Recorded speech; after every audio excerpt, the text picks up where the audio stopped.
Hey, what's up, YouTube? It's So You Know's Best here. Here about to give you my review of the 27-inch iMac. Now, I did get the i7 version, which is the i7 quad-core at 2.8 gigahertz. It has 4 gigs of RAM, a terabyte hard drive, running at 7,200 RPM, and also the graphics is the ATI 4850, which is definitely a powerhouse as far as the graphics department.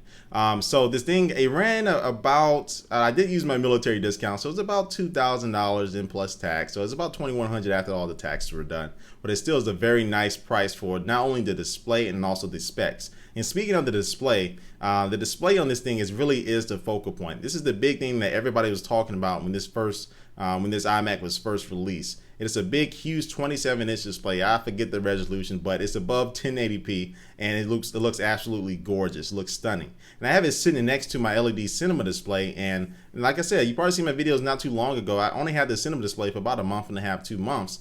But I love the cinema display, but even the iMac actually beats that display out. So definitely it's a huge display. They were able to bring the glass all the way up to the edge of the display, which or to the machine, which actually does help a lot as far as keeping my attention on the computer itself. Not only just because it's a big monitor, I can't really see anything behind it anyway, but it does look, the actual front design of it does actually work a lot. And so I really love the display. I can't say too much about the display. I'm going to have some videos of me playing some games on here, watching some HD movies on here, but it absolutely looks great. And overall design is it is an all-in-one design, so it goes along the line of these iMacs, which is very desk friendly. It fits on your desk very nicely. Even the 27-inch fits on my desk very nicely. You can move it very easily.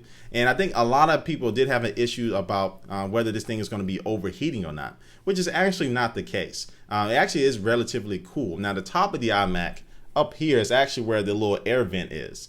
And so that's always going to be hot. You know, it's going to be kind of hot. But when you actually run your hand down the back of the iMac or down the bottom, it's actually pretty still cool. So they actually did a good job of cooling this machine. I think a lot of people say the top of my iMac is hot, but if you touch the rest of the iMac, it's actually pretty cool because they focus all the heat to come out the top. So design, as far as the inside and the outside, works very well. Now let's get to actually how this thing performs. Now it does a pretty good job. I did a benchmark test using Geekbench, and I got about, I think it's around like 8,400, I believe, right around there. And it's a pretty good score. It's actually beat out the last year version of the Mac Pro. It actually beat that as far as its score. So it definitely has a good powerhouse. Now it does have the i7 quad core in there, which a lot of applications right now are still not really supporting multi-core processors as far as the way they should. But with the release of Grand Central and Snow Leopard last year, I think 2010 is going to be the year where a lot of applications, a lot of software finally make the jump to fully support multi-core and to be able to take advantage of all that powers that's there. Now, some of the Apple applications do already take advantage of it, already optimized for it. But I really think, you know, I haven't even been able to tap into this full power of this machine yet. But I think next year you'll be able to use that. And so that's why I really like the specs of it, because it's the kind of specs that you're kind of ahead of the game right now. If you really have one of these type machines, whether you're PC or your Mac, you know, if you got a quad core, it's not the standard yet, so you're definitely ahead of the game. And so I think the specs, as far as what I use it for, when I'm exporting a movie in iMovie or I'm exporting a movie in ScreenFlow, it does go faster. I have noticed it to go faster. Is it just blazing faster? Not really, but it does go definitely faster with it. And I say definitely a lot. I know I do.